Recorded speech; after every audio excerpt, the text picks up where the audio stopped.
వాక్యాన్ని ఈరోజు మనం చదువుతూ ముందుకు వెళ్దాం ప్రియులారా. కీర్తన గ్రంథము 55వ అధ్యాయము 19వ వచనం చూద్దాం.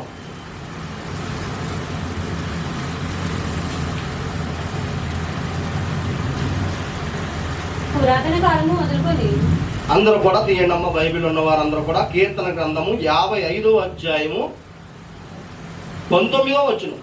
పురాతన కాలము మొదలుకొని పురాతన కాలం మొదలుకొని ఆసీనుడకు దేవుడు అదుకోండి. పురాతన కాలం మొదలుకొని ఆసీనుడకు దేవుడు ఎవరమ్మా? పురాతన కాలం నుంచి ఉన్న దేవుడు ఎవరు? మనం ఒక్కసారి ఈ వాక్యం దగ్గర ఆలోచిస్తూ మనం ముందుకు వెళ్దాం ప్రియులరా. పురాతన కాలం మొదలుకొని ఉన్న దేవుడు అంట. ఎవరమ్మా? ఎప్పటి నుంచి? పురాతన కాలం నుంచి అంటే పూర్వం నుంచి, జగత్తు పునాది వెయ్యబడక మునిపే మనం నమ్ముకున్న దేవుడు ఉన్నాడు. అప్పటికే ఉన్నాడు. కోట్ల కోట్ల కోట్ల సంవత్సరాల క్రితమే ఉన్నాడు దేవుడు. పిల్లరా, మన ఆలోచనకి అంతు చిక్కనంత కాలం వెనక్కిలితే దేవుడు ఉన్నట్లుగా మనకు వాక్యం చూపిస్తుంది. తండ్రి అయిన దేవుడు అమ్మా, తండ్రి అయిన యెహోవా దేవుడు, యేసుక్రీస్తు ప్రభువారు, మరి పరిశుద్ధాత్మ దేవుడు కూడా ఉన్నట్లుగా మనకు వాక్యం తెలియజేస్తుంది. ఇక్కడ చెప్తున్న వాక్యం పురాతన కాలం మొదలుకొని ఆసీనుడకు దేవుడు మారు మనసు లేని వారై తనకు భయపడని వారికి ఉత్తరం ఇచ్చాడంటండి. ఎవరికంట? అమ్మా, కోర్టులో కేసులు ఉన్న వాళ్ళకి, కోర్టులో కేసులు ఉంటాయి కదమ్మా, కోర్టులో కేసులు ఉన్న వారికి పిల్లరా మరి సామాన్లని పంపుతూ ఉంటారు. ఏంటది? కానిస్టేబుల్, మన ఊర్లో ఉన్న కానిస్టేబుల్ ద్వారా సామాన్లని కోర్టు ద్వారా ఒక పేపర్ పంపుతారు.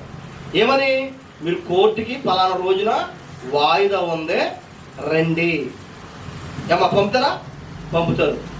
కోర్టుకి జడ్జి గారు వాయిదా కోసం మనకి ఒక నోటీస్ లాంటిది, లేదా మనకి ఒక కౌరు పంపినప్పుడు వెళ్ళకపోతే ఏమవుతుంది? ఆలోచించండి. జడ్జి గారు కానిస్టేబుల్ ఇచ్చి పలానా రోజుని పలానా వారికి వాయిదా ఉందే కోర్టుకి అటెండ్ అవ్వాలని చెప్పినప్పుడు వెళ్ళకపోతే ఏమవుతుంది? వెళ్ళకపోతే ఏమవుతుంది తెలుసా? వెంటనే జడ్జి గారి కోపం వచ్చేస్తుంది. అవునా? వస్తుంది రాదా? నేను ఎంత అధికార స్థాయిలో ఉన్నా నేను కౌరవితే లేదా మనుషులు పంపించిన వాళ్ళు రాలేదంటే లెక్కలేదు.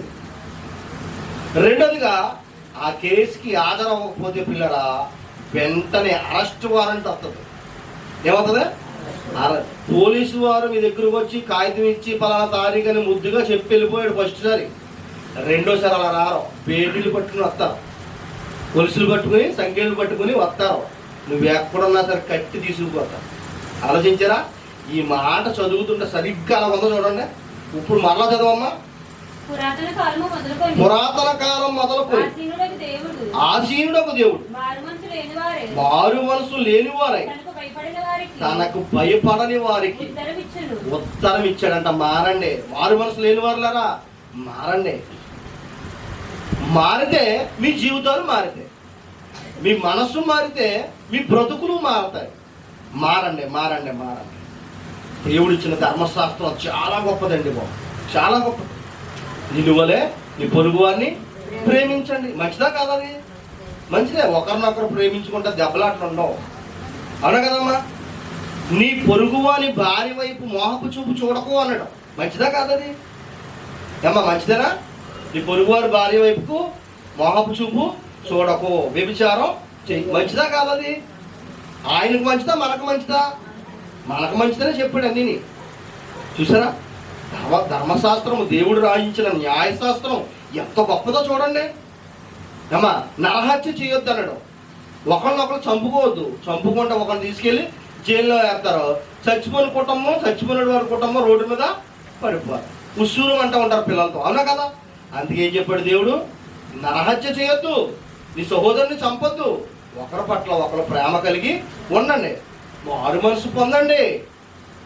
దేవుడు చెప్పిన ధర్మశాస్త్రంలో ఉన్న మాటలు హృదయంలో పెట్టుకుని నడవండి దేవుడు పూర్వకాలం నుంచి కూడా చెప్తున్నాడండి. అమ్మా, దేవుడి విషయంలో చాలా మంది ఏమండి యెహోవా దేవుడు, యేసయ్య దేవుడు, ఆయన నమ్ముకోండి మీకు మంచి జరుగుతుందంటే ఏ దేవుడైనా పర్లేదండి అంట. ఇదేంటిది? ఏ దేవుడైనా పర్లేదు అలాగన్నావు? ఆలోచించండి. ఇదిగో ఆధారాలు ఏమన్నా ఉన్నాయి? ఆధారం ఉందా? చూసారా ప్రియులరా? ఉల్లిపాయలు అమ్ముకునేవాడు రోడ్డు మీదకి వచ్చి ఆటో వేసుకుని ఉల్లిపాయలు అమ్ముతుంటే కేజీ ఉల్లిపాయలు కొనే మనము నొక్కి ఏమన్నా నొక్కి చూస్తారా?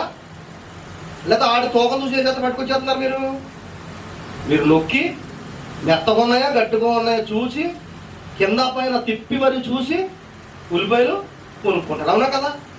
కేజీ ఉల్లిపాయలు కొంటాక అంత శ్రద్ధ చూపించే నువ్వు మనం ఉద్ధరించే దేవుడు ఎవరు? ఆయన నమ్ముకుంటే మన జీవితాలు అలా మారతాయి కదా, మనం మారు మనసు పొందుదామని ఎందుకు ఆలోచించలేకపోతున్నారు ప్రజలు? ఆలోచించట్లేదా? కేజీ ఉల్లిపాయలు కొంటాకి నొక్కి నొక్కి నొక్కి చూస్తున్నావే. 30 రూపాయల ఉల్లిపాయలు లేదా 20 రూపాయల ఉల్లిపాయలు కన్నా జాగ్రత్త. దేవుని నమ్ముకుంటాలో ఎందుకు అంత అజాగ్రత్త? ఆలోచించండి. బట్టల షాప్కి వెళ్తారు. పండగ వచ్చే ముందు చాలామంది బిడ్డలు బట్టల షాప్కి వెళ్ళి, పండగ రావట్లేదు ఇప్పుడు కూడా మనోడు చాలామంది కొంటూనే ఉన్నారు.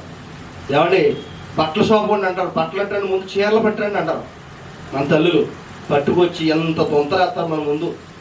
వేస్తారా? చిలక ప్రశ్న వాడు కార్డులు తీసి చిలక ప్రశ్నలు చూసారా? చిలక పంజులో నుంచి అందులో నుంచి బుట్టలో నుంచి బయటకు వచ్చి ఒక్క కార్డు తీస్తా చూసారా? అలాగా మనోడు చిలకల్లాగా రామచిలకల్లాగా ఒక చీర కాకపోతే ఒక చీర, ఈ చీర కాకపోతే ఆ చీర, ఈ సరిపోతే ఇంకా రేట్లో ఉన్న చీరలు పట్టరండి, ఇంకా ఎంబ్రాయిడింగ్ ఉన్న చీరలు పట్టరండి, పట్టు చీరలు పట్టిరండి, నేత చీరలు పట్టిరండి. మన చుట్టూ బుట్టలే. అవునా కదా? బట్టల షాపుకి వెళ్ళి చుట్టూ బుట్టలు మొత్తం బుట్టలు తిరగేసేసిన తర్వాత ఒక్క చీర తెస్తారు. మీరు వెళ్ళిపోయే కాడు తిట్టుకుంటాడో, అయ్యి బాబు పంప ముంచేసింది రా బాబు ఈవిడ, ఒకటా రెండా ఇంచుమించు 300 చీరలు 400 చీరలు తిరగేసేస్తారు. అమ్మ ఒక్కొక్క చీర మడతాడితే మనం అల్ల వద్దా? అసలు ఇప్పిన చీర మనం మడతాడితే మనం అల్ల వద్దా? కొన్న చీరనే కింద ముందు చూసి, పిన్ని నీకు నచ్చిందా ఈ కలరు? చూడు ఇక్కడ చూడు దారం బయటకు వచ్చింది, ఇక్కడ చూడు అతుక్కుంటుందా? చీర బాగుందా పిన్ని? ఆవిడ్ని కూడా ఇల్లు ఇద్దరిని ముగ్గురిని అడిగాక వాళ్ళు నచ్చలేదంటే కొన్ని పక్కన పెట్టేస్తారా? నువ్వు 2-3 సార్లు వాళ్ళకి నచ్చినా నచ్చకపోయినా ముందు నీకు నచ్చాలని. అవునా కదమ్మా? ఆలోచించండి పిల్లరా. 500-1000 రూపాయల చీర కోసం అంత ఆలోచించే నువ్వు, అంత జాగ్రత్త తీసుకునే నువ్వు, క్వాలిటీ చూస్తున్నావు, దారాలు చూస్తున్నావు, పూసలు చూస్తున్నావు, ఉంటాయా ఊడిపోతాయని ఇంత జాగ్రత్త చూసే నీవు, కేజీ ఉల్లిపాయల కాడ నొక్కు చూసే నీవు దేవుని కాడ ఎందుకు అంత అజాగ్రత్త చేస్తున్నావు? ఆలోచించండి పిల్లరా. దేవుడు అంటే పుట్టినది మొదలుకొని చనిపోయి మరలా మనం పరలోకం వెళ్ళే వరకు కూడా ఉండేవాడే కదా దేవుడు, నిత్యుడగు దేవుడు. అవునా కదా? ఆలోచించండి. మరి దేవుని విషయం కాదు ఎంత చిన్న చూపు ఏంటి? పనిలోకి వెళ్ళినప్పుడు ఆదివారం ప్రార్థనకి వెళ్ళిపోవాలని మీరు మనసు అనుకుంటారు, మంచిదే. కానీ సాతాను గారి ప్రేరేపణ ఇంకొక రకంగా పెడతాడు. ఏమని పెడతాడో కొంచెం ఎదగలేదా? ఉందమ్మా ప్లేసు కొద్దిగా ఎదగచ్చు. సాతాను గాడు ప్రేరేపణ పెడతాడు. ఏమని? ప్రియులరా, ఈరోజు మీకు కూలి పని 500 అనుకోండి. 500 అనుకో. మీకు ఆ యజమానుడు వచ్చి ఏమంటాడు తెలుసా? అమ్మా ఇవాళ మీరు ప్రార్థనకి వెళ్తానంటారు కదా, ఇంకో 500 ఇస్తాను, ఇవాళ కూడా చేసేయండి అంటారు. ఏమంటాడు? మధ్యాహ్నం వరకు మీరు పని చేయాలనుకో అమ్మా, మధ్యాహ్నం దాకా మీకు 500 జీతం అయితే ఇంకొక 500 ఎక్స్ట్రా ఇస్తాను, మీరు కరెక్ట్గా 8 దాకా చేయండి చాలు అంటాడు. ఆలోచించండి. ఎందుకు అలాగ అన్నాడు? ఆలోచించండి పిల్లలు. మిమ్మల్ని ప్రార్థనకి వెళ్ళనివ్వకుండా చేయడం కోసం వారం రోజులు ప్రార్థన పోగొట్టుకున్నారంటే అసలు మీ మనసు ఎక్కడికి వెళ్ళిపోద్ది? ఆలోచించండి. పొద్దున్న నుంచి సాయంత్రం వరకు వాక్యం చదువుకున్నా, పొద్దున్న నుంచి సాయంత్రం వరకు వాక్యం విన్నా, ఏదో సమయంలో మన ఆలోచనలు రాంగ్ ట్రాక్ వెళ్ళిపోతున్నాయి. మరి వారం రోజులంటే అయ్యి బాబోయ్ ఆలోచించండి. అప్పటి వరకు బాగానే అంటాడో, ఇంకొక సేపు ఉన్నాము, ఇంకొక 100 కష్టం మీ మనసు ఏమంటది? అయ్యి బాబా 500 లేదా 300 ఎక్స్ట్రా ఇస్తాను అంటున్నాడా? పోతే పోనీ ఈ వారం ప్రార్థన, వచ్చి వారం వెళ్దాం అనుకుంటారు. మీకు ఆ 300 రూపాయలు పని చెప్పిన తర్వాత 10 రోజులు పని ఉండదు. ఎందుకని? ఆలోచించండి. ఎందుకని? మీకు సాతాను గారు పెట్టాడు టెస్ట్, మీరు ఫెయిల్ అయిపోయారు. 300 చూసిన వెళ్ళారు, వారం రోజులు పని ఉండదు అంతే. ఆలోచించండి ప్రియులారా. ఏమండి, దెయ్యం చాలా తెలివైందండి. దెయ్యం చాలా తెలివైంది. మనిషిని ఎక్కడ కొడితే పడిపోతాడో అక్కడ కొడుతుంది. చూసారా? ఇదిగో ఇక్కడ చూడండి, దేవుడు ముందుగా హెచ్చరిస్తున్నాడు. పురాతన కాలం మొదలుకొని ఉన్న దేవుడు, అమ్మా మీరు మారు మనసు లేని వారై తనకు భయపడని వారికి ఉత్తరం ఇచ్చాడంటే ఆ మారు మనసు పొందండి. ఇదే లాస్ట్ వార్నింగ్ మీకు. మీరు మారు మనసు పొందకపోయారా అయిపోతారు, మీ జీవితాలు తలకిందులు అయిపోతాయి. మారు మనసు పొందండి. కేజీ ఉల్లిపాయలు కూడా ఉన్న జాగ్రత్త, 500 చీర కూడా ఉన్న జాగ్రత్త. దేవుని విషయంలో ఎందుకు ఉండలేదు ప్రియులారా? దేవుని వాక్యానికి ప్రజలు ఎందుకు భయపడతలేదు? ఆలోచించండి. క్రైస్తవ బిడ్డలారా, మీరైనా మనసు పెట్టి ఆలోచించండి. ఆలోచించండి ప్రియులారా. ఇదిగో సాతాను తెలివిగా కొడుతున్నాడు దెబ్బ. ఎక్కడ కొడితే పడిపోవాలో ఆ దానికి తెలుసు. చాలా మంది అంటారు పెద్దలు ఏమని, పిల్లకాకి అని తెలుసు, ఉండేళ్ళు దెబ్బ అంటారు. అంటారా? ఏమా ఆలోచించండి. ఇదిగో మనము దేవుని యొక్క పాదాల దగ్గర ఎదుగుతున్న పిల్లలు చాలా జాగ్రత్తగా ఉండాలి. ఎందుకంటే ఈ లోకంలో ఏదో ఒక ఆశ చూపించి మనిషిని లాగేసుకుంటారు దెయ్యం. నిజమే చెప్పుద్ది అనుకున్నారేంటి? ఏమా నిజమే చెప్పుద్దా? అబద్ధాలు కూడా చెప్పుతుంది. అబద్ధాలు చెప్పడం దాని స్వభావ లక్షణం. మీరు ఎప్పుడైనా అబద్ధం ఆడతారేమో, అది మన బతుకే అబద్ధం. పూర్వం నుంచి కూడా అబద్ధానికి జనకుడై ఉన్నాడంట. చూడండి, యోహాను సువార్త 8వ అధ్యాయము 44వ వచనం చూడండి, ఎంత బాగుంటుంది ఈ మాట. ఏం మాట్లాడి దేవుడు ఏం మాటలు రాయించాడు కదా. మనిషికి సరిగ్గా ఎలా చెబితే అలా అర్థమవుతుందో ఈ వాక్యాన్ని పిల్లరా అలా రాయించాడు.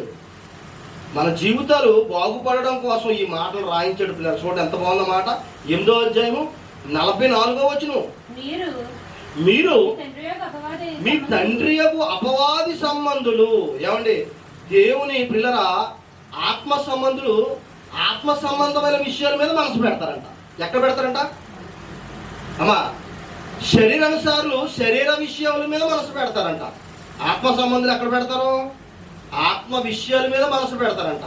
ప్రార్థనకు గమ్మున వెళ్ళిపోదాం, చక్కటి పాట పాడదాం, ఏమా నోట్స్ పట్టుకెళ్ళి రాసుకుందాం. చదువు వచ్చిన వాళ్ళైతే రాసుకుందాం, చదువు రాని వాళ్ళైతే ఈ రోజు చెప్పిన వాక్యాన్ని వారం రోజుల వరకు గుర్తు తెచ్చుకుంటూ ఉంటారు. ఆత్మనుసారులు ఆత్మ విషయాల మీద ఈ మనసు పెడతారంట. మనసు. డ్రైవింగ్ చేస్తా సెల్ ఫోన్ ఎందుకు మాట్లాడకూడదు తెలుసా? ఏమా డ్రైవింగ్ చేసేటప్పుడు చాలా చోట్ల పోలీసు వారు హెచ్చరిక చేస్తారు, సెల్ ఫోన్ మాట్లాడుతూ డ్రైవింగ్ చేయొద్దు. ఎందుకు చేయకూడదు? మీ మనసు సెల్ ఫోన్లో మాట్లాడకూడదు ఉంటుంది. అర్థమైంది మీకు? సెల్ ఫోన్ ఎవరైతే మాట్లాడతారో అవతల పక్కన మీరు ఆడితో మనసు పెట్టి మాట్లాడతారో మీ మనసు ఎప్పుడైతే అటు వెళ్ళిందో ఇక్కడ డ్రైవింగ్ తేడా వచ్చారు. నీ వెనకాల ఆరణ కొట్టిన కనపడదు, ఎదురుగా లారీ వచ్చేసినా కనపడదు. అందుకనే సెల్ పక్కన పెట్టి ముందు డ్రైవింగ్ చేయండి అని రాసి ఉంటారు. ఒక్కొక్కడు ఫోన్ ఇలా మాట్లాడితే వెళ్ళిపోతాడు డ్రైనేజీలోకి. ఫోన్ ఇలా మాట్లాడితే పడిపోయేదాకా తెల్దాం, డ్రైనేజీలోకి వెళ్ళిపోయేదాకా. అవతల ఎవడొకటి వచ్చి గుద్దేదాకా తెల్దాం. అమ్మా కొంతమంది అయితే గేదె రోడ్డు కట్టంకి వెళ్తుంటే సరాసరి గేదె కింద దూరిపోతారు. ఎందుకని తీరా చూస్తే సెలవులో సెల్ ఫోన్. అంటే మనసు దేని మీద ఉంది? అవతల మాట్లాడేవాడి వైపు ఉంది. అందుకు ప్రియులరా ఇక్కడ వాక్యం ఏం చెప్తూ చూడండి, మీరు మీ తండ్రి యొక్క అపవాది సంబంధులు. ఎవరైతే శరీరానుసారంగా ఆలోచిస్తున్నారో, శరీరాన్ని సుఖపెడదామని ఆలోచిస్తున్నారో, శరీరానికి ఏది ఇష్టమో దానికి పెడతాకు చూస్తున్నారో వాళ్ళంట అపవాది సంబంధులంట. మీ తండ్రి అపవాది మీ తండ్రి దురాశలు నెరవేర్చుకోరుచున్నాడంట. చూడండి ఎంత బాగుంది మాట. మీరు మీ తండ్రి అపవాది సంబంధులు మీ తండ్రి దురాశలు నెరవేర్చుకోరుచున్నాడంట. దురాశలు అంటే ఆడికి ఇష్టం, మిమ్మల్ని దాంట్లో ముంచేస్తున్నాడు. బాగా ఆలోచించండి. మీ తండ్రి యొక్క అపవాది సంబంధులు అంటే పుట్టించింది దేవుడు. మన తండ్రి దేవుడు అయితే పిల్లరా సాతాను యొక్క వశంలోకి వెళ్ళిపోరు మనుషులు. చాలా మంది శరీర ఆశలు చూపించి వాడు వశంలోకి లాగేసుకున్నాడు. నేను అక్కడ చెప్తున్నాడు, మీ తండ్రి దురాశలు నెరవేర్చుకొచ్చున్నాడంట. ఏమా మీరు దురాశలు నెరవేరితే శరీరాశల ప్రకారంగా మీరు నడవగలిగితే పిల్లరా ఆడి వశంలోకి వెళ్ళిపోతున్నారు, ఆడి వెనకాల వెళ్ళిపోతున్నారు మీరు. ఆలోచించండి, మేకపోతులు బలెత్తా తీసుకెళ్తున్నప్పుడు మౌనంగా ఎలాగెళ్ళిపోతుంది, దానికి ఏ పాపం ముందు వెళ్ళం. బలెత్తంగా నరుగుతో తీసుకెళ్తున్నట్టు దానికి తెలీదు, తెలియక లాక్కెళ్ళివాడు కూడా వెళ్ళిపోతుంది. అక్కడ తీసుకెళ్ళాక దొంగ మీద పెట్టి కాసక్క నరికేస్తాడు, నరుకుతాడా? అలాగా సాతాను శరీర కోరికలు చూపించి లాక్కుపోతుంటే అది ఎక్కడికో మహాపట్టాన్ని తీసుకుపోతుంది అన్నట్టుకు వెళ్ళిపోతున్నారు. శరీర కోరికలు చూపించి ఎవడు ఎక్కడ కొట్టాలో దాన్ని తెలుసు పిల్లరా. ఇదిగో ఇక్కడ చెప్తుంది చూడండి. ఆది నుండి వాడు నరహంతకుడై ఉండి సత్యమందు నిలిచినవాడే కాదు, వాని యందు అసలు సత్యమే లేదు. అసలు సత్యం అంటే ఏంటో తెలదాడి. ఎవరికమ్మా? ఎవరికే? దేవతగా? సాతానికి. అవును, నిజమే, దేవతే. ఈ లోకపు దేవతని బైబిల్ గ్రంథంలో రాయబడి ఉంది. మా ఆలోచించండి, సాతాన్ అంటే శరీర ఆశలు శరీర కోరికలు నెరవేర్చుకుందాం అన్న వాడికి ప్రియులరా ఆ వశువులోకి వెళ్ళిపోయింది దెయ్యం. దెయ్యం వశువులోకి వెళ్ళిపోయారు మనుషులు. మరి ఆత్మ సంబంధులు ఆత్మ విషయాల మీదే ఆలోచిస్తారు, దేవుని కార్యక్రమాల మీదే ఆలోచిస్తారు, దేవుని ఎలా ప్రకటించాలని ఆలోచిస్తారు. శరీరానుసారులు దేవుని కుమారులు కాదు వీళ్ళు. ఎవరు కుమారులు? ఇక్కడ చెప్తున్నాడు చూడండి, మీ తండ్రి అపవాది. మీరు ఎప్పుడు చూసినా అపవాది క్రియలే చేస్తూ ఉంటారు. సేవకులు ఎన్నిసార్లు చెప్పినా ఎన్నిసార్లు గద్దించినా మాట వినరు. మీ మనసు ధర్మశాస్త్రం వైపు చూడదు. ఆలోచించండి. ఆడంటండి పిల్లరా తెయ్యమంట అసలు ఎప్పుడు అసత్యమే మాట్లాడుతుంట. సత్యం అంటే ఏడో తెలదంట. వాడు అబద్ధమాడినప్పుడు తన స్వభావమును అనుసరించి మాట్లాడతాం. మీరు ఎప్పుడన్నారా మాట్లాడతామా? ఎప్పుడన్నారా? అబద్ధమాడినప్పుడు అంట తన స్వభావాన్ని అనుసరించి నడుస్తాడంట. అంటే ఏంటి?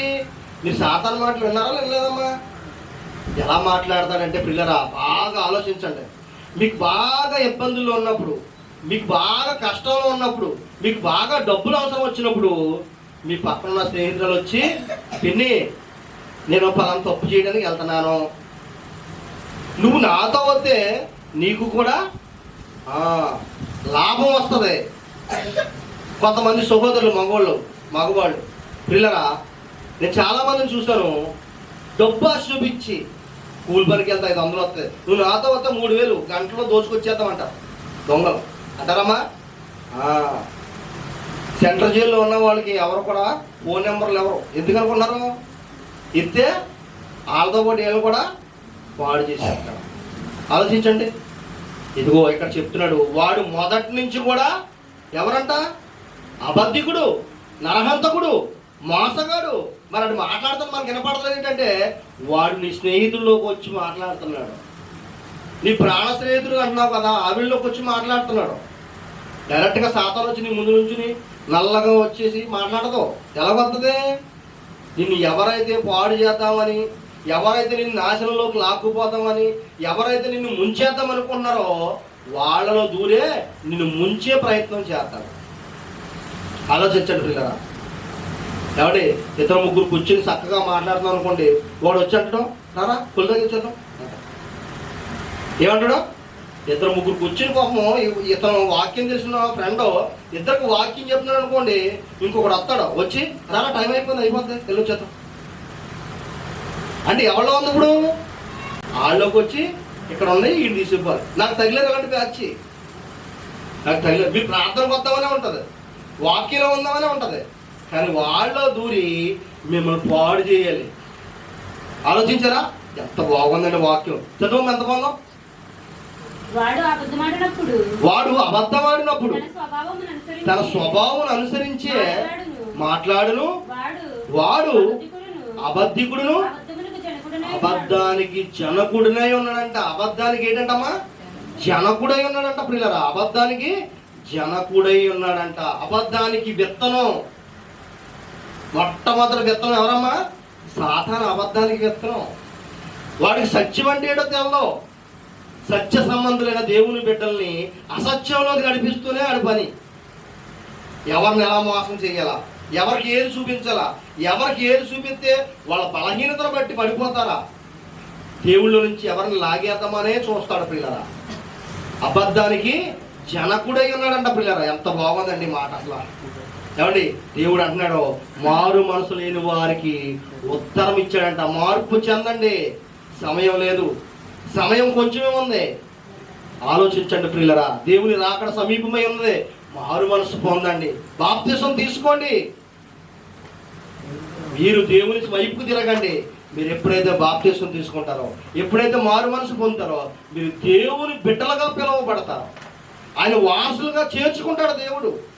ఆలోచించండి ప్రియులరా, ఎంత బాగుందండి ఈ మాట. వాడు ఎప్పుడైతే ప్రియులరా వాడు వైపుకి వెళ్ళాడో, వాడిని అనుసరిస్తున్నారో, దేవుని బిడ్డలో లోక సంబంధులు దెయ్యం వైపు ఎప్పుడైతే వెళ్ళారో వాళ్ళ స్వభావం మారిపోతాయి, వాళ్ళ ఆలోచనలు మారిపోతాయి. మంచివాళ్ళు కూడా చెడ్డవాడుగా మారిపోతారు. ఆలోచించండి, మంచోడు అంటే చెడ్డోడితో 6 నెలలు సహవాసం చేస్తే వాళ్ళ లక్షణాలు వీడికి వచ్చేస్తాయంట. అవునా కదా? ఆలోచించండి పిల్లరా. అదే దేవుని బిడ్డలతో ప్రార్థనకి వెళ్ళే వాళ్ళతో సహవాసం చేస్తే కొత్త పాట ఏం పాడదాం? అదిగో నా ఫ్రెండ్ మంచి పాట పాడుతుంది, నేను అంతకంటే బాగా పాడదాం, వాక్యం నేను కూడా నేర్చుకుందాం అనే ఆలోచనలు మీకు వస్తాయి. లోకానుసారులతో, లోకంలో తిరిగే వాళ్ళతో మీరు ఆలోచన చేస్తే 6 నెలలు సహవాసం చేస్తే ఆడు కూడా మీలాగా, మీరు కూడా ఆడిలాగా మారిపోతారు. ఆలోచించండి, ఐస్కైతుంటే అయిపోనమాట, ఆకర్షించేసుకుంటుంది పాపం. పిల్లరా, పాపం ముందుగా రుచిగానే ఉంటుంది, కానీ తర్వాత కొంప ముంచేద్ద. పిల్లరా ఆలోచించండి. ఇదిగో ఒక మంచి మాట చూద్దాం, ప్రసంగి గ్రంథం 7వ అధ్యాయం 17వ వచనం చూడండి, ఎంత బాగుంటుంది ఈ మాట.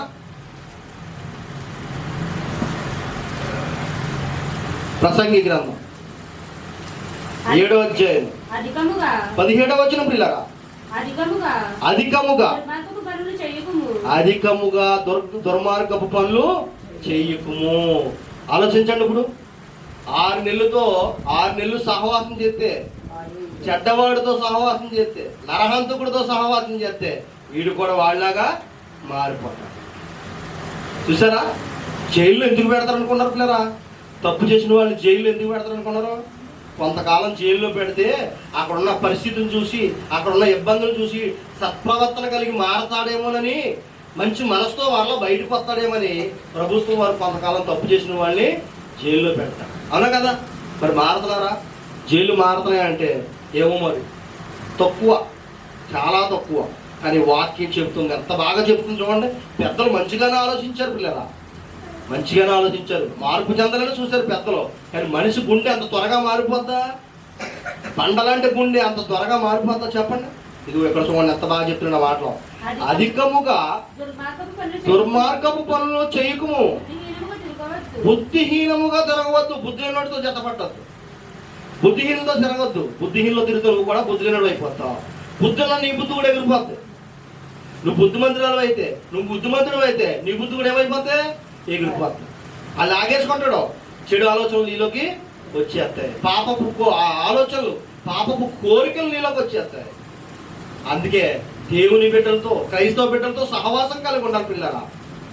ఆలోచించండి. నన్ను కొంతమంది తిట్టుకున్నా నాకు ఇష్టమే, నేను ఉన్నమాట చెప్పాలి, చెప్పాలా వద్దా?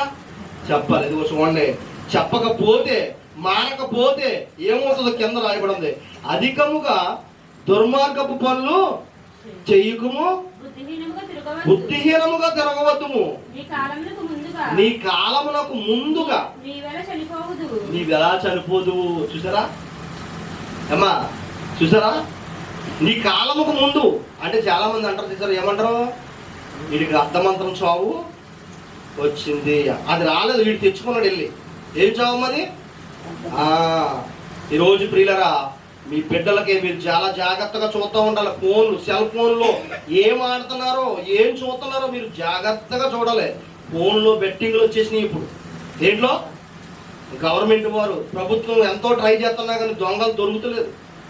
ఎక్కడ బెట్టింగ్లు? ఫోన్లో. ఎంత అనుకున్నారు? 500, 1000 అనుకున్నారా? లక్షల్లో. మొన్న ఒక ఆయన 10 లక్షలు పోగొట్టుకుని అప్పు చేసేసి అప్పులు చేసి వస్తాయేమో అనుకుని ఈ 1,00,000 ఆడితే వస్తాయేమో, ఈ 1,00,000 ఆడితే ఉన్న 2 లక్షలు వచ్చేస్తాయేమో అనుకుని ఆడితే ఒక్కో లక్ష అప్పులు చేసి మొత్తం 20 లక్షలు అప్పులు అయిపోయాడంట. ఎవరికి చెప్పకుండా ఇంట్లోకి వెళ్ళిపోయి ఒలిపెట్టుకు చచ్చిపోయాడు. చిన్న చిన్న బిడ్డలు ఉన్నారు పాపం. ఆలోచించండి. ఫోన్లు బెట్టింగులు పిల్లరా. చాలా మందికి వాక్యం బాధ కలుగుతుంది. ఎందుకు అనుకున్నారు? వాక్యం ఎందుకు చెప్తాం? మారు మనసు పొందాలని, హృదయం మారాలని, ఇప్పటికైనా నీ బ్రతుకును సరి చేసుకుని మంచి మార్గంలోకి రావాలని. సహోదరుడా, సహోదరి, ఈ మాటలు నీకు గుచ్చుకున్నా కానీ నువ్వు దేవుని యొక్క మంచి మార్గంలోకి రావాలనే కదా దేవుడు మంచి మనసులో ఆలోచించి చెప్తున్న మాటలు. ఆలోచించండి పిల్లరా. మరి తల్లిదండ్రులకి ఇష్టం లేకుండా వివాహాలు చేసుకుని, తల్లిదండ్రులు ఒప్పుకోక వివాహాల మధ్యలోనే పిల్లల దెబ్బలాటలు ఆడుకుని, యవ్వనస్తులు చిన్న చిన్న బిడ్డలు భార్యాభర్తలు గొడవపడి పుట్టిన చిన్న బిడ్డలు కూడా చంపేశారు. మన పేపర్లో చూశాను. భార్యాభర్తలు గొడవయి భర్త భార్యను కొట్టి పిల్లల్ని చంపేసి ఈడింకో గదిలోకి ఊరేసుకుని తెచ్చుకో. చూసారా? ఏంటి అన్నీ అంటే లోకంలో జరుగుతున్న వ్యసనాలకు అలవాటు పడిపోదు. భార్య ఉండగా ఇంకొక ఆమెతో అక్రమ సంబంధం పెట్టుకుంటే మరి ఉన్న బిడ్డలకి ఏముంటుంది? ఇంకా భోజనం ఉంటుందా? ఆలోచించండి. ఇలాంటి అక్రమ సంబంధాలు పెట్టుకుని ఈ సవ్యంగా జరక్క మధ్యలో భార్యాభర్తలు గొడవపడి ఇద్దరులో ఎవరో ఒకరు తాడో చీరో ఉంటుంది, తేరగా దొరికేస్తున్నాయి. వేసుకున్నారు. ఎందుకు వేసుకున్నారు తెలుసా? దెయ్యం వీళ్ళకు ముసుగు వేస్తుంది. ముందుగా ఏమైతే ముసుగు. ఉరిశిక్ష పడ్డ ఖైదీలకి ఏమండి ఆ ముఖం భయంకరంగా కనపడకుండా ఉండడం కోసం గవర్నమెంట్ వారు ఉరిశిక్ష పడ్డ ఖైదీకి నల్లదే వస్త్రం తొడుతారు ముఖానికి. ఎప్పుడైనా చూడండి. ఉరిశిక్ష పడ్డ ఖైదీలకు ముఖానికి నల్ల మాస్క్ పెట్టి అప్పుడు ఉరికిస్తారు. అలాగా దెయ్యం ముఖానికి ఏమేది తెలుసా? మనస్సుకు ముసుగు వేసేసింది. ఏమేసిందమ్మా? ముసుగు వేసేసింది. ఈ లోకపు దేవత అవిశ్వాసులైన వారి మనోనేత్రానికి పుట్టితనాన్ని కలగజేసేసిందంట. మనసుకి వేసేసింది ముసుగు. ఏది సత్యమో ఏది అసత్యమో తెలియకుండా నిన్ను మాయ చేసేసింది. క్రీస్తు ఈ యొక్క వాక్య ప్రకటన సువార్త వారికి తెలియకుండా వారి మనోనేత్రానికి ఏం చేసింది? పుట్టితనాన్ని కలగజేసేసింది. పిల్లరా ఆలోచించండి. అందుకే ఈ వాక్యాన్ని, ఇలాంటి వాక్యానికి అనేక మందికి వినిపించాలి. పిల్లరా అనేక మంది చెల్లెలు మారతారు, అనేక మంది తమ్ముళ్ళు మారతారు. యేసుక్రీస్తు వారు మనల్ని శిక్షించాలని ఆయన ఉద్దేశం కాదు. తండ్రి అయిన దేవుడికి మనల్ని శిక్షించాలని ఉద్దేశం కాదు, మార్పు చెందాలని చూస్తున్నాడు. పిల్లరా ఆయన కౌగిట్లోకి, ఆయన చేతుల్లోకి మీరు రావాలని చూస్తున్నాడు. ఇలాంటి మాటలు విని బ్రతికుండగా మన మనస్సును సరి చేసుకోవాలని పిల్లరా ఆయన ఆలోచన.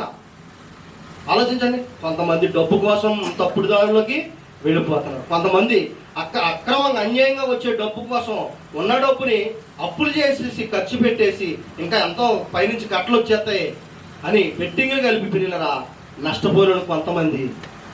ఆలోచించండి పిల్లరా. ఇలాంటి వారికి దేవుడు చెప్తున్నమాట. ప్రసంగి గ్రంథం 6వ అధ్యాయం 9వ వచనం చూడండి.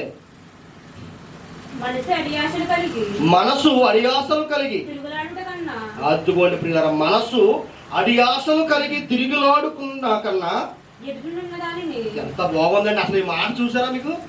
ఏమండి మనసు అంటే ఏం చేయాలంట? అడియాసల వైపుకి వెళ్ళకూడదు, ఉన్న దాంట్లోనే సంతృప్తి పొందాలంట. అమ్మా మనం ఎంత తెచ్చుకున్నాం? పొద్దు నుంచి పనిలోకి వెళ్ళి సాయంత్రానికి ఒక 1000 రూపాయలు లేదా 800, ఒక 500 తెచ్చుకున్నాం. దాంట్లోనే కొంచెం ఖర్చు పెట్టుకుని దాంట్లోనే పొదుపు చేసుకుని అతనికి వెళ్ళాలంట. దాంట్లోనే తృప్తి పొందాలంట. మనం 500 తెచ్చేసి రాజమండ్రి వెళ్ళి పెద్ద కుండ బిర్యానీ తినేయాలని ఆలోచిస్తే అమ్మా వచ్చే 500, 1000 రూపాయలు అక్కడ ఖర్చు. మరి 500 అప్పు చేయాలా వద్దా? ఇలాగ లగ్జరీలకు అలవాటు పడిపోయిన వారు అప్పులు చేసి పిల్లరా అప్పులకి వడ్డీలు కట్టి లక్షలకు వడ్డీలు లక్షలైపోయి డబల్ అయిపోయి ఏమి తీర్చలేక అటు చావలేక ఇటు బతకలేక పిల్లరా ఊరిదులు పట్టి పారిపోయిన వాళ్ళు ఎంతో మందిని నేను చూశాను. నేను అనుభవంతో చెప్తున్నాను పిల్లరా. అత్యాశకి వెళ్ళిపోయి లగ్జరీ ఖర్చులు, వచ్చే సంపాదన తక్కువ, ఖర్చేమో ఎక్కువ. ఆలోచించండి. వచ్చే 500, 1000 రూపాయల బిర్యానీ కోసం కారు కట్టించింది రాజమండ్రి వెళ్ళి. మేము కారులో రాజమండ్రి వెళ్ళి అందరం కలిపి కూడా రెస్టారెంట్కి వెళ్ళి బారెంట్ రెస్టారెంట్లో బిర్యానీ తినొచ్చాం అని అందరికి తెలియ కోసం ఫేస్బుక్లో ఫోటోలు పెడతారు. మేము దేంట్లో? ఫేస్బుక్లో ఫోటోలు పెట్టి మేము ఇదిగో పెద్ద బారాన్ రెస్టారెంట్లో ఉన్నాం లేదా పెద్ద హోటల్లో ఉన్నాం అని పిల్లరా ఆలోచించి ఎంత ఖర్చు అయిపోతుంది చూడండి. మన పనిలోకి వెళ్ళి తెచ్చుకున్నదంతా 500, అక్కడికి వచ్చేంత 5,000 అవుతుంది. సెల్టన్ హోటల్ తెలుసా? రాజమండ్రి సెల్టన్ హోటల్ తెలుసమ్మా? క్రీస్తు కూడా మీ తీసారమ్మా. మా మొదటి పేతురు పత్రిక 2వ అధ్యాయం 21వ వచనం. క్రీస్తు కూడా మీ కొరకే బాధపడ్డాడండి. ఆలోచించండి. అప్పులు అయిపోయి బాకీలు అయిపోయి ఏమా పిల్లల కింద విషం వేసి మీరంత విషం తినేసి చచ్చిపోతారనా? ఏమా ఆలోచించండి. లగ్జరీ ఖర్చులకు వెళ్ళిపోయి లేనిపోని ఖర్చులతో ఊరితో పెట్టి పారిపోయి దాక్కుని ఎక్కడెక్కడ గడుపుతారనా? ఏమంటే యేసుప్రభు గారిని ఎక్కడైనా మీరు చూడండి శరీర సుఖాల కోసం ఎప్పుడైనా ఆలోచించాడా? అపోస్తులు ఆలోచించారా? అపోస్తులు కూడా ఉన్న దాన్ని అమ్మేసి సువార్త పరిచర్యల్లో వాళ్ళ కూడా ప్రియులరా త్యాగం చేశారండి. త్యాగం చేశారు. ఇదిగో అప్పులు పాలైపోయి బాకీలతో ఆడ 80 సంవత్సరాల ఆయుష్ ఉండగా 70 సంవత్సరాల ఆయుష్ ఉండగా చిన్న వయసులో 40 సంవత్సరాల వయసులోనే ఉరు పోసుకుని చచ్చిపోతున్నారు పిల్లరా. అప్పులతో కొంతమంది, బాకీలతో కొంతమంది, ప్రేమించిన అమ్మాయి రాలేదని కొంతమంది, ప్రేమించాక పెద్దలు ఒప్పుకోలేదని కొంతమంది. నేను 4-5 సంవత్సరాల క్రితం ఇద్దరు ప్రేమికులు చూశాను పిల్లరా ఇక్కడే పసివారం దగ్గర. తెల్లవారుజామున పెద్దలు ఒప్పుకోలేదని ఇద్దరు జంట ట్రైన్ కింద వెళ్ళిపోయి చచ్చిపోయారు. ఇద్దరిద్దరు 2 ముక్కలై ఒక ముక్క ట్రైన్కి వెళ్ళిపోయింది. అక్కడక్కడ చిన్న చిన్న ముక్కలు మిగిలిపోయి ఉంటే పొద్దున్న భర్త సంచిలో తీసుకొచ్చి ఎత్తి పట్టుకెళ్ళి పోస్ట్ మార్టం తీయించారు. ఎంత చక్కగా ఉందో మొక్కలు, అందమైన పిల్లలండి. ఒక్కొక్కరికి 10 సంవత్సరాలు, ఒకరికి 30 సంవత్సరాలు ఒకరికి ఉంటాయి. చిన్న పిల్లలు. అమ్మ తల్లిదండ్రులు కనుక్కున్న తల్లిదండ్రులు ఎంత ఆవేదన చెందుతారు చూడండి. కుర్రోడు MBA చదివాడు, నా కొడుకు డిగ్రీ చదువుకున్నాడు అని ఎంతో గర్వంగా చెప్పుకున్న తల్లిదండ్రులు ఎవరో అమ్మాయిని తీసుకుపోయి ట్రైన్ కింద చచ్చిపోడని ఆ వార్త వినగానే ఏమైపోతారు పిల్లరా? చెయ్యిడికి వచ్చిన కొడుకు, చెట్టు అంత కొడుకు ఏమండి కళ్ళ ముందు ట్రైన్ కింద ముక్కలైపోయారంటే వాళ్ళు ఎంత ఆవేదన చెందుతారు. తల్లిదండ్రులు గుండె చెదిరిపోదా పిల్లరా? ఆలోచించండి. అందుకే ప్రభు అంటాడండి, ముందుగా ఈ మాటలు విని మీరందరూ జాగ్రత్త పడాలని ప్రభు చెప్తున్నమాట. ఎంత బాగుంది చూడండి. క్రీస్తు మీ కొరకు బాధపడ్డాడండి. ఎవరి కోసం? మన బాధ ఆయన బాధగా ముందుగా ఆలోచించి మనం దుర్మార్గులుగా దుష్టులుగా ఉండగానే ఆయన రక్తాన్ని చిందించాడు ప్రియరా. ఎందుకని? మనం పాపంతో చచ్చిపోతే ప్రియరా భయంకరమైన నరకంలోకి వెళ్ళిపోతాం. ఎక్కడికి వెళ్ళిపోతామమ్మా? పాపంతో చచ్చిపోతే, సూసైడ్ చేసి చచ్చిపోతే, పురుగుల మంతాలు చచ్చిపోతే, ఉరుపోసుకుని చచ్చిపోతే భయంకరమైన నరకంలోకి వెళ్ళిపోతాం.